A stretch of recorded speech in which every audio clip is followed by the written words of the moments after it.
પાલીતાણા જન્માષ્ટમીમાં આપનું હાર્દિક સ્વાગત છે। ગુજરાતની સૌથી મોટી ભવ્ય શોભાયાત્રા શ્રી કૃષ્ણ જન્મોત્સવની ઉજવણીમાં પાલીતાણાની શોભાયાત્રાનો આખા ગુજરાતમાં બીજો નંબર આવે છે। તો ચાલો મિત્રો, એવી શોભાયાત્રા આજે આપણે પાલીતાણામાં નિહાળવી। તમારું હાર્દિક સ્વાગત છે સંજય રાજપૂત બ્લોગમાં, અને આ આખી શોભાયાત્રા આપણે નિહાળવી।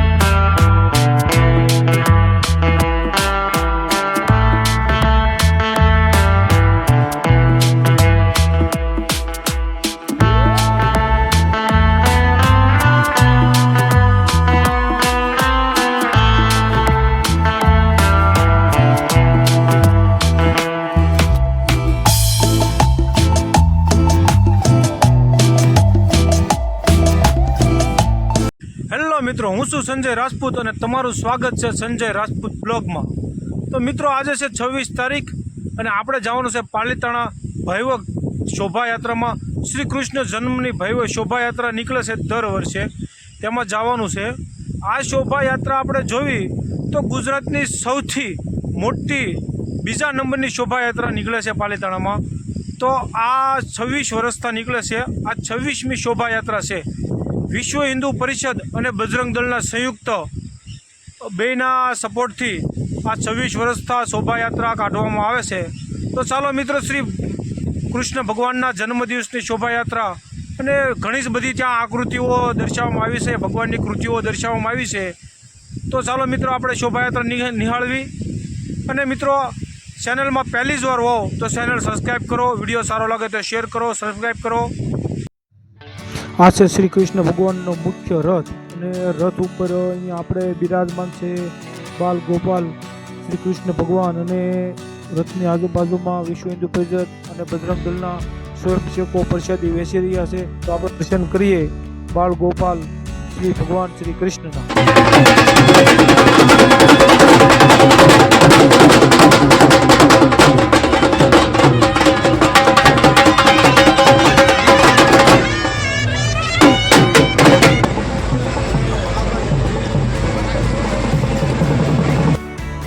આ રથયાત્રામાં આપણે અહીંયા કેબિનેટ મંત્રી શ્રી મનસુખભાઈ માંડવિયા, ગુજરાત પ્રદેશ પ્રમુખ મહેન્દ્રસિંહ સરવૈયા, ધારાસભ્ય શ્રી, સાંસદ સભ્ય શ્રી બધા જ હાજરી આપે છે।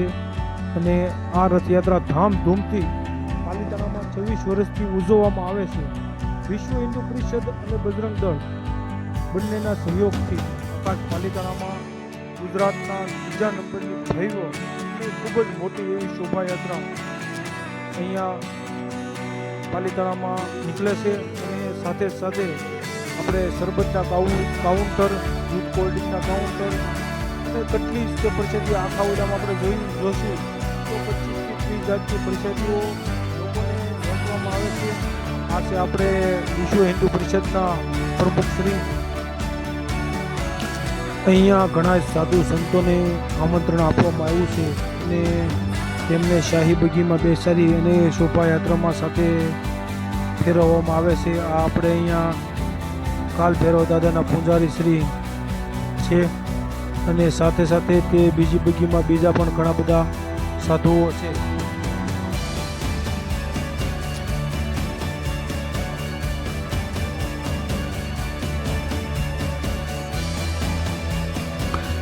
આ આપણે હિમાલયમાં બિરાજતા શ્રી શિવ શંભુ ભોળાનાથ, સાથે તે બીજી ટ્રેક્ટરની લોરીમાં ભગવાન શ્રી કૃષ્ણ વૃંદાવનમાં વાંસળી વગાડતા હોય તેવા દૃશ્યો છે।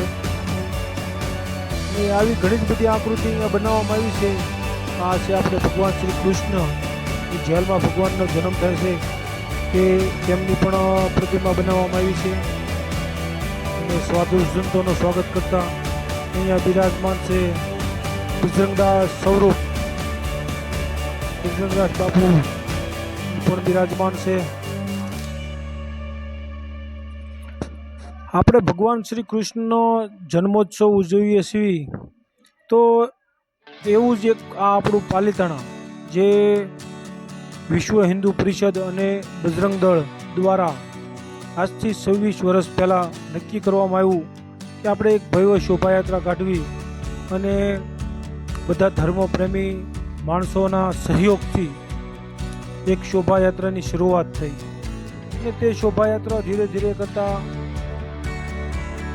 એવી શોભાયાત્રા જામવા લાગી કે ગુજરાતની સૌથી મોટી જે 3 શોભાયાત્રા આવે છે એમાંથી બીજા નંબરની શોભાયાત્રા આપણે પાલિતાણામાં થાય છે. અને પાલિતાણામાં આઠમને અગાઉ 5 દિવસ અગાઉ સાંસ્કૃતિક કાર્યક્રમોની રમઝટ બોલતી હોય છે. પટેલ હાઉસ અને હાઈસ્કૂલના મેદાનમાં પ્રદર્શન ગોઠવવામાં આવે છે. લાઇટ ડેકોરેશન અને સાથે સાથે અડખે પડખેના બધા જ ગામડાના નાના નાના ભૂલકા જે ભણતા હોય તે પોતાના જે આવડતું હોય તેવી કૃતિ લઈ અને સાંસ્કૃતિક કાર્યક્રમ દરરોજ સાંજે 5 દિવસ સતત ચાલુ હોય છે અને બહુ જ મોટા પાયે આ પાલિતાણામાં યોજવામાં આવે છે.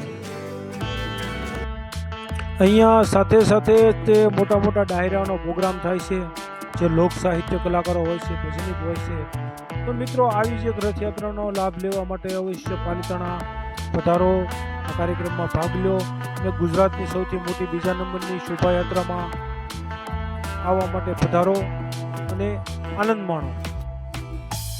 આ રથયાત્રા જોવા માટે પાલિતાણાના આજુબાજુના ગામડાઓમાંથી પુષ્કળ માણસો આવે છે. તો તેની માટે અહીંયા પ્રસાદીની પણ ખૂબ જ સુવિધા હોય છે. 10 થી 15 તો આપણે શરબત અને દૂધ કોલ્ડ્રિંકના જગ્યાએ કાઉન્ટર રાખવામાં આવે છે અને માણસો ખૂબ સેવા કરે છે, પ્રસાદી વેચે છે.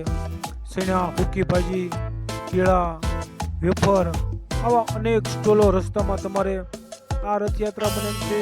લગભગ 3 કિલોમીટર સુધી લાંબી ચાલે છે અને તમારે 100 મીટરના 100 મીટર અંતરે માણસો પ્રસાદીના સ્ટોલ નાખી અને પુણ્યનો લાભ લે છે. તો મિત્રો, તમે પણ આવો પુણ્યનો લાભ લો.